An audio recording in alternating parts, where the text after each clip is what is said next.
Hello everyone, अस्सलाम वालेकुम। Welcome to Malik vlogs Malmo. आज कोई व्लॉग नहीं है। बेसिकली आज की जो वीडियो है वो है मेरे अब्बू की डायरी पर। तो मैंने वो डायरी पढ़ी थी, तो मैंने पुरजोर इसरार से उन्हें मनाया कि वो ख़ुद अपनी डायरी जो है ना मेरे व्लॉग में शेयर करें। तो मैं आज से शुरू करूँगा एक छोटे छोटे एपिसोड्स में, क्योंकि ज़ाहिर है पूरी डायरी एक वीडियो में तो नहीं आ सकती। तो जितनी भी बनेंगे साथ साथ आपके साथ शेयर करता जाऊँगा। तो चलिए मैं मिलाता हूँ आपको अपने अब्बू जान से। अस्सलाम वालेकुम। मैं मलिक अख्तर शहजाद अपने बच्चों के पुरजोर इसरार पर अपनी डायरी के चंद औराग आपके साथ शेयर करूंगा। मैं एक ज़मींदार घराने में पैदा हुआ। जब मैंने होश संभाला तो हम एक गांव में रहते थे। हमारे गांव का नाम मेराज के है। मेरे वालिद मोहतरम ब्रिटिश आर्मी में मुलाजम थे। मेरी पैदाइश 6 फरवरी सन 1939 को हुई, जब सेकंड वर्ल्ड वार हो रही थी। पूरे हिंदुस्तान पे अंग्रेज़ों का राज था। हमारा गांव बड़ा खूबसूरत, शुमाल की तरफ रेस्ट हाउस, जहां अंग्रेज़ अफसर अक्सर आकर ठहरा करते। मुझे उस बंगला की डिज़ाइनिंग बड़ी पसंद थी। जब मैंने स्कूल में दाखिला लिया, पहली क्लास के उस्ताद मौलवी बरकत अली हुआ करते थे। उनके गांव का नाम मलाने था। बारिश शराफत के मुजस्मे थे। प्यार कूट कूट कर भरा हुआ था। बहुत नेक इंसान थे। उस वक्त चूंकि हिंदुस्तान इकट्ठा था, हिंदू भी हमारे गांव में रिहाइश पजीर थे और आपस में बहन भाइयों की तरह बहुत मोहब्बत और प्यार से रहते थे। उनके 2 लड़के मेरी क्लास में थे। एक का नाम मदन लाल, दूसरे का ओम। ये लोग गांव में राशन शॉप का काम करते थे। एक हिंदू डॉक्टर हुआ करता था जिसका नाम शंकर था। बड़े 2 दुकानदार, एक दास था और एक धनी राम। बेली राम थोड़ा गरीब था, वो पकौड़े वगैरह बनाता। सब त्योहार हम सब बच्चे मिलकर मनाया करते थे। हमारा स्कूल 8वीं क्लास तक था। स्कूल के अंदर शीशम के दरख्तों का झुंड था और स्कूल के इर्द गिर्द आक की बाड़ थी। मौसम बहार में बड़े खूबसूरत हल्के जामनी रंग के फूल निकला करते। उसके अलावा कनेर के पौधे थे, काफी बड़े होते थे। उन पे पीले और गुलाबी फूल लगते। 2 सफेदे के फलक बोस दरख्त भी थे। गांव का हदूद अरबा ऐसा खूबसूरत था।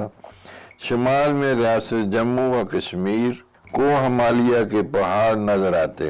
बर्फ पोश पहाड़ों पर जब सूरज की किरणें पड़ती तो चांदी का गुमान होता, गोया कि ये चांदी के पहाड़ हैं।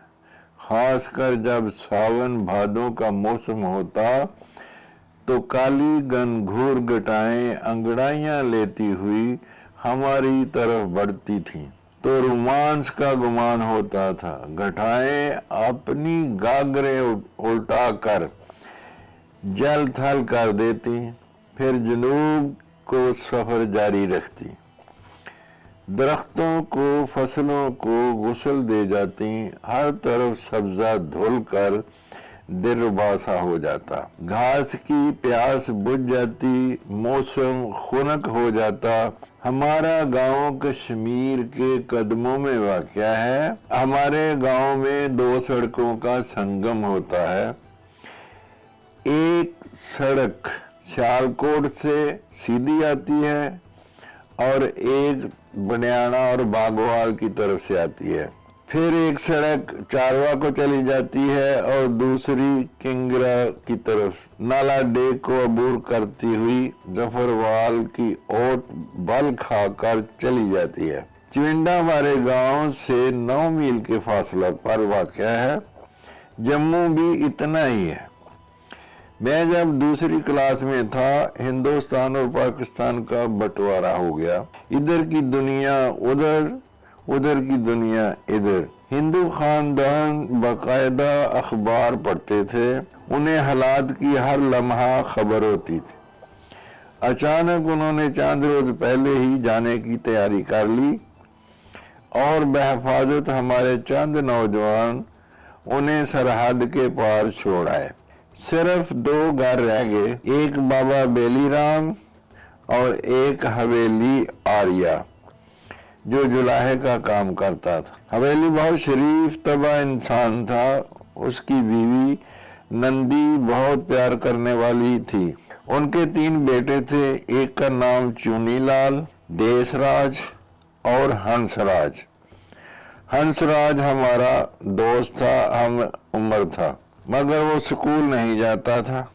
उसका काम सारा दिन आवारागर्दी करना और शिकार खेलना।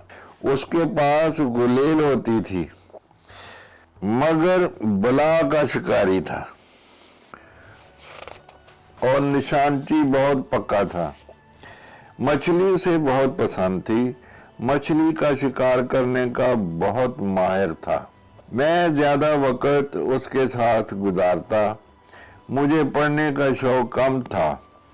वो अक्सर शाम को छोटी मछलियां पकड़कर, जिसे हम अपनी जुबान में पूंग कहते हैं, वो बाबा सावन जो दाने भुना करता था, उसकी भट्टी पर ले आता। बाबा चला जाता तो हम वो सब मछलियां उस भट्टी की आग जो पत्तों वगैरह की होती थी उसमें दबा देते थे और इंतजार करते कि जब तक वो मछलियां भुन जाएं, उन्हें बाहर निकालकर झाड़ फूंक कर खाना शुरू करते। छोटी होती थी, हौलों की तरह भुन जाती, बड़ा मजा आता।